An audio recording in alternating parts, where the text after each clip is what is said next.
Today, I would like to introduce the Maravilla Tarot.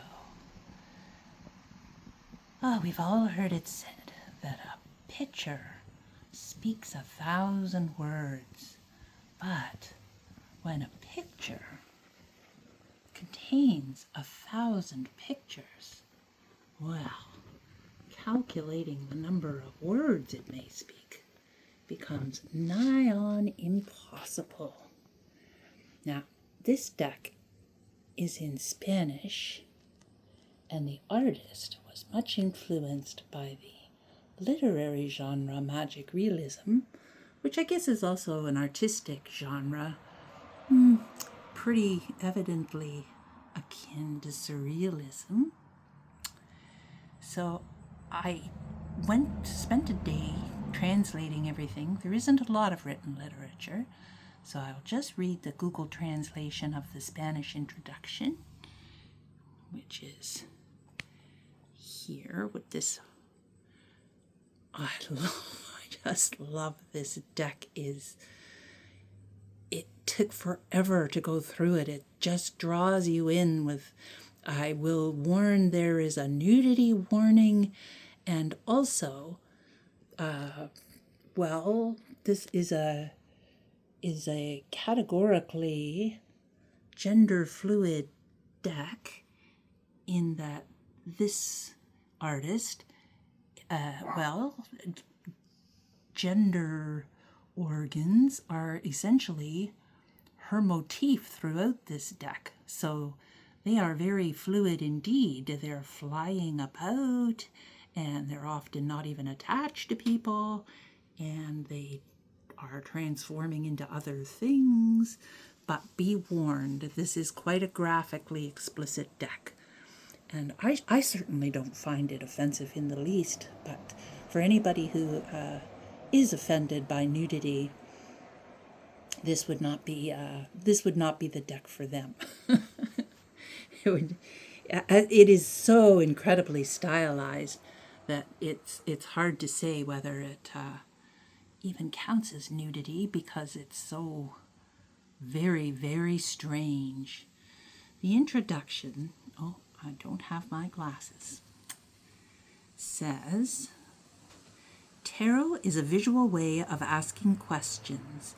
It is an object based on a bet, one in which each person can connect the illustrations to their own life or to questions they ask themselves about various situations or human relationships. I'll focus on this little scene down here, since it's the densest one while I'm reading. The driving force behind this game is imagination. The 4 families, cups, coins, swords, and wands, and their 22 trump cards, metaphorically represent typically human experiences such as love, death, pain, or happiness.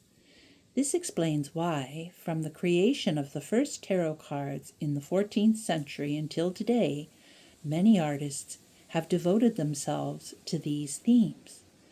While some drawings may seem disturbing, Maravilla Tarot should be understood with humor. For me, the tarot is not a means of predicting the future, but rather a tool for reflecting through play on our thoughts and feelings.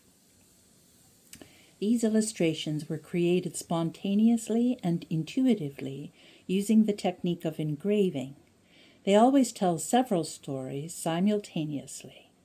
I invite the reader to gradually decipher these narratives and discover the creatures, great and small, that coexist there. Rosanna Staus. I think that is how you pronounce her name, Rosanna Staus. And she is a professional illustrator with an impressive educational background, who resides, I think, in Hamburg, Germany, or perhaps Madrid, Spain. She has studied in both those places. And she also makes extremely lovely blue and white ceramic tiles in this style of illustration. So, as I said, she was very much influenced by magic realism, and so the there's no guidebook. There's a sheet here. So that was the introduction. There's another little drawing. And then it comes with this sheet, which is two-sided, that has all the cards. And I have translated them in Google Translate. And the translations are very poetic and quite brief. So let's get started. The one we've been perusing, La Loca. These are huge, by the way. I don't have, well, I have a pen here. Let's see. I'll get the pen. They are 12 inches tall and 6 inches wide. I can't remember what that is in centimeters, but there's a pen. There's my hand. They are huge. I can't even get the whole card really in the frame, or if I do, the contrast is not high enough to make out the details. I wonder if I take the box away. Maybe that's part of the problem. We'll put the box down over here now that you've seen it. And let's see. Yes, 12 inches by 6 inches. So this one is La Loca, which translated as the Mad Woman. And all it says for this card is, morning awakens paths that are unaware of their goals. Yes, this is definitely the most mysterious, ambiguous deck in my collection. And when it comes to esoteric objects, mystery and ambiguity are right down my dark alley. So, on to the next one. I'm going to try not to dwell on them. It's very difficult because the illustrations. Okay, so I'll pan out. There is the whole, that's the one that's on the cover of the box. The Magician, which translated in Google was the Witch, which I sort of like. The Witch. So there's the top of the card, and we will scroll slowly down. Maybe a little closer. We will, there we go. Okay. We will scroll slowly down. Oh my goodness. I just find it enthralling. When it came, I spent the better part of the day just looking at these cards with a powerful, big, powerful magnifying glass. You see all the paraphernalia, the magician's paraphernalia there. Oh my goodness. So wonderful. And the very magic realism statement we get for the Witch is, a dog sits by the sea, concentrating. His imagination makes the sea come and go. So that's the Magician. Well, we're going to have to get a move on. All right. La Sacerdotisa, or High Priestess, or the Priestess is what they translate it as.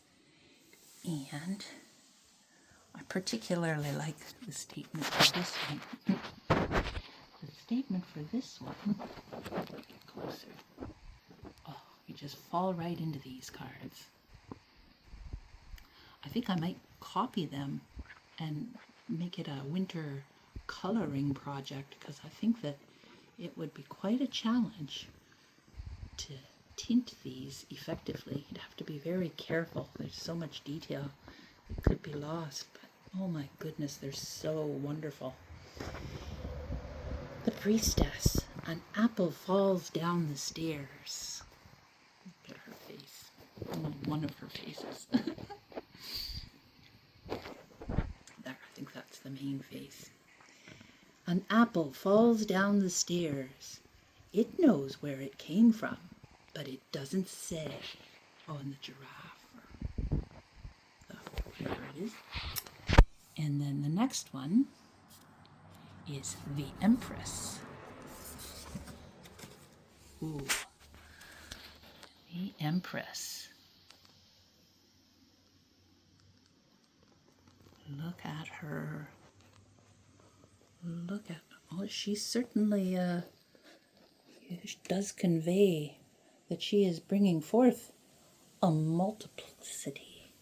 Everything, everything that is, she has manifested. In a divided garden, the trees lean over the fence towards the opposite side. They share their fruits, as should we all. The emperor.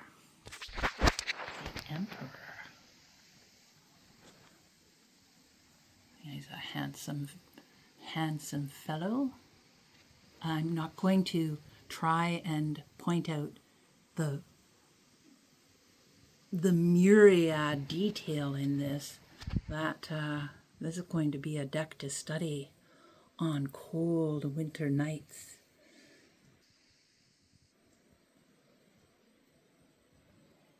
But it would be so much fun to color it. That would be certainly a way of learning all the rich detail.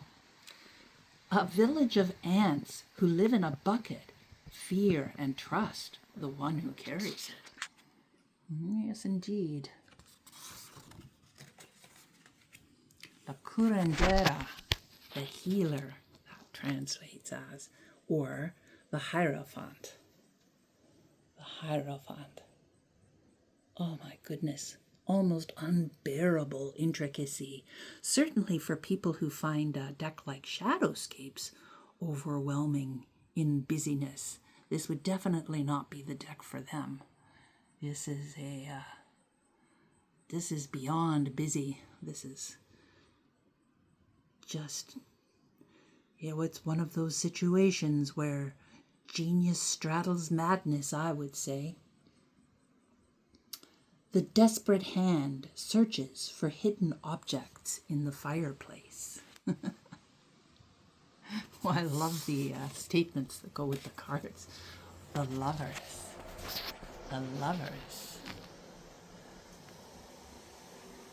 The lovers. Oh, so many times in my life. There's many Spanish authors I really, really like. And I've often wished that I could read Spanish.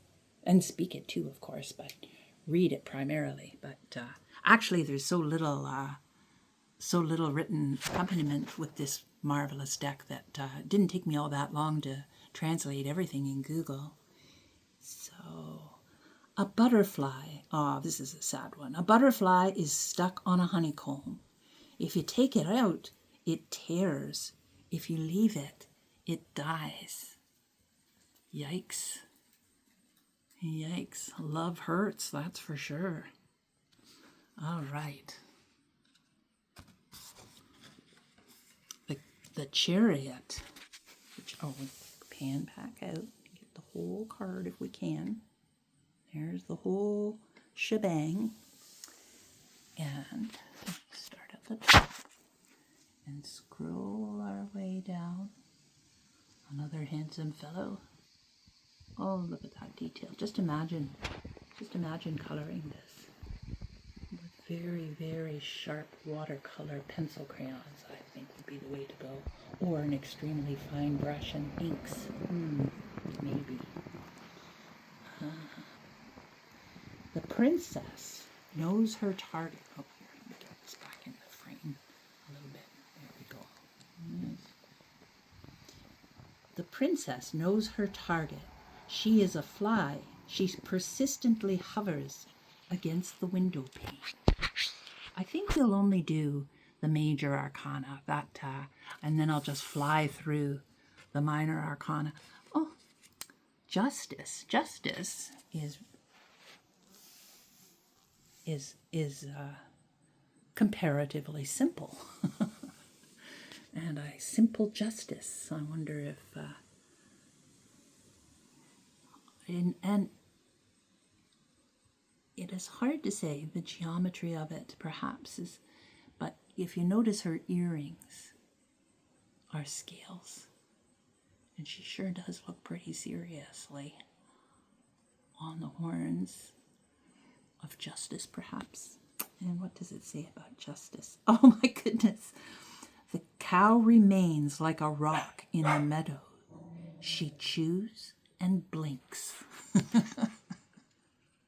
It's humor indeed. The Hermit. The Hermit. And out we go, way out, and then way back in. The Hermit. Oh, he's lovely. There's his lantern. So it does conform to the Pamela Coleman Smith deck pretty well. Two men meet underground. Blushing, they separate, still thinking about each other. Well, that's a different take on things, and I really, really love that. Having discovered Tarot Tube and such a multiplicity of other decks, one of the things I appreciate so much is when a deck has very much its own voice. So there is the other character, kind of in the river underground, I suppose. And the Hermit, did he dream of her? I wonder. The Wheel of Fortune. Oh, this one is landscape oriented, and I don't know, but I think that is maybe mother and daughter, which is kind of a cool take on the Wheel of Time, I suppose, the Wheel of Fortune. And we'll get in pretty close. This is a comparatively simple one as well. Comparatively, because nothing is simple about this deck.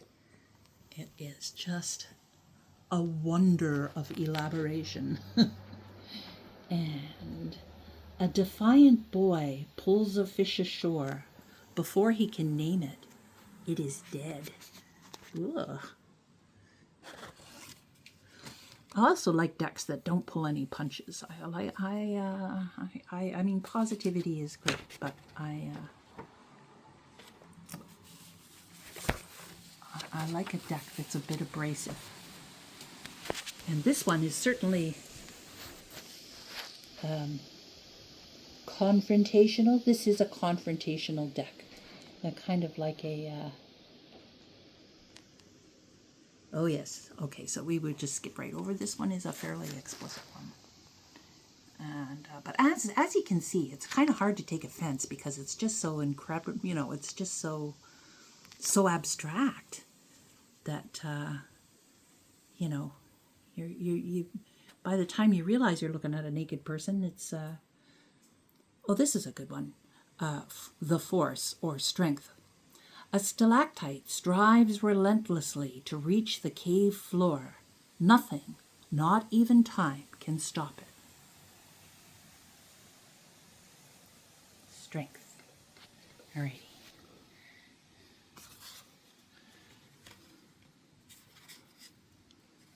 Now this is the Hanged Man. So I don't know if I should turn this upside down. They are tied and appear to be hanging, but the type is like this, so I've left it oriented this way. However, they do appear to be hanging. Oh, and I have to change the page of my translations here, or do I? Nope. Okay. Where will I focus while I read the sentence? So there are a couple of hanged people.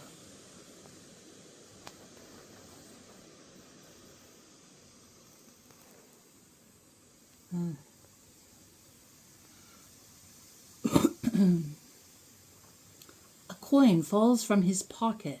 As it spins, its two sides alternately reflect the sun.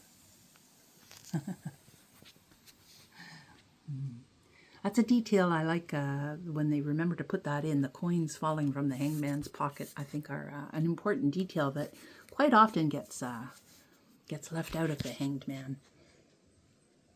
Is a turning away from materiality. Oh, the Death card. The Death card.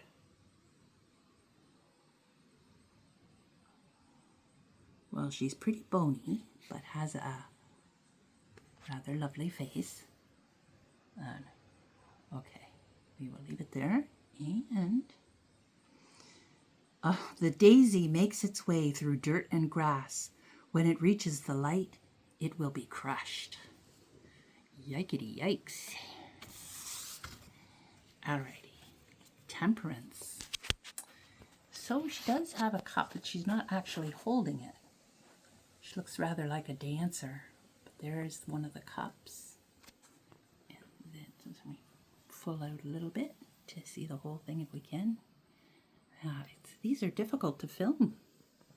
I wasn't expecting that. And that is she pouring that figure out? Oh, look at her legs. All the oh.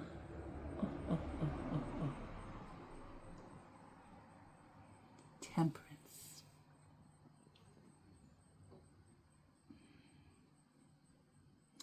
A drop of milk falls into a glass of water and disappears.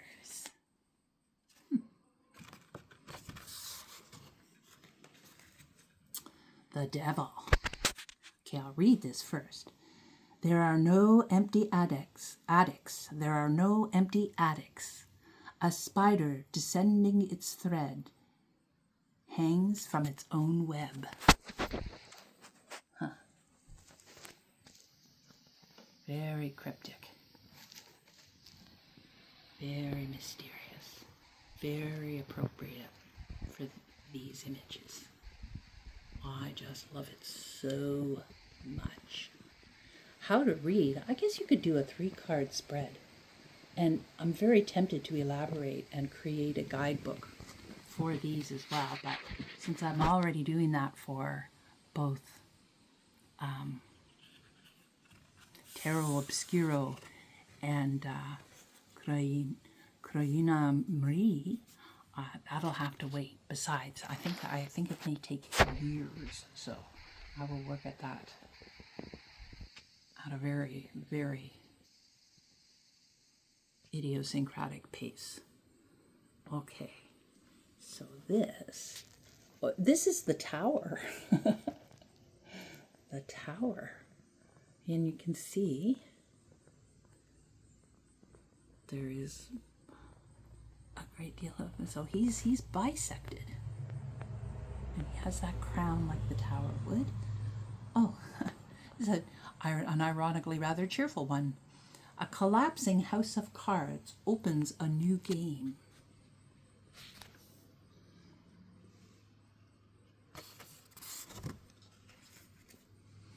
The star. The star. Oh my. The star. All right, and the star. At night, a toad sits on the shore of a mirror. Oh, I'm sorry. Let me start again. At night, a toad sits on the shore of a mirror-smooth lake. When he dives in, the stars double.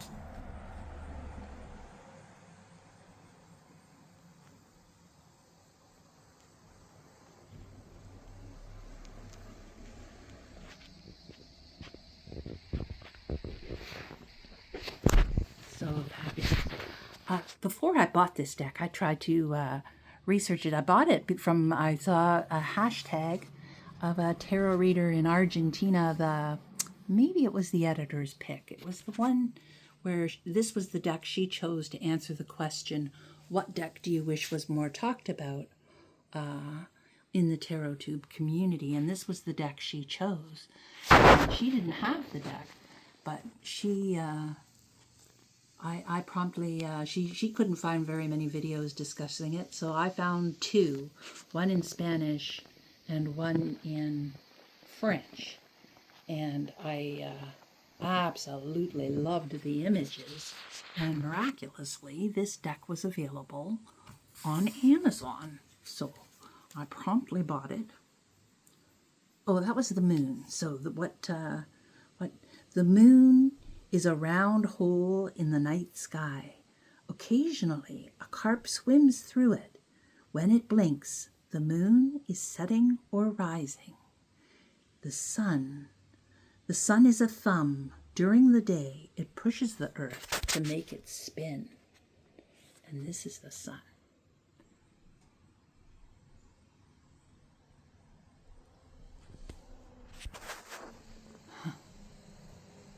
Pictures within pictures. But not 1,000 words, that's for sure. Very few indeed. But as the introduction says, you certainly are invited to make stories for these cards. I think each one of these cards could be a book.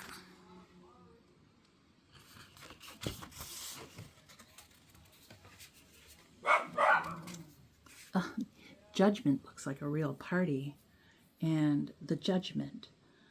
Around me, the crowd is making noise. A single clear voice whispers a blue sky in my ear. How beautiful. And it does look like a party. A blue sky whispers a blue sky in my ear. And the world. Oh, isn't she wonderful? So, no Ouroboros, but she is standing on an alligator. You see? And, well, move out, actually, because I gotta do it more slowly, perhaps. Well, it just isn't going to film well. And contrast is too, it's too confusing for the camera. Every 12 hours, the clock reaches its destination and its beginning. There we are. So that is it for the major arcana. Now, let's see. Shall I do all the rest of the... I will. Ace of Cups. Ace of Cups.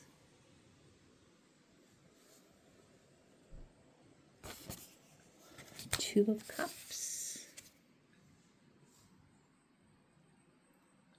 Two of Cups.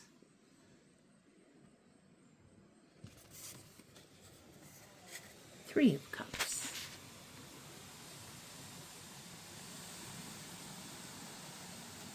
Well, I dearly do want to do the entire deck, but, you know, I think I'm going to call it quits for now, and perhaps I will do more videos on the individual suits. Yes, that might be a good idea. Or perhaps even just, you know, I'll do all the aces, I'll do all the courts, I'll do all the... Maybe we'll do it that way. This is just too much to take in all at once. Oh, I just love this deck. So, thank you, Rosanna Staus, for creating it. And thank you if you watched this. Let me know if any of you have this deck. Bye.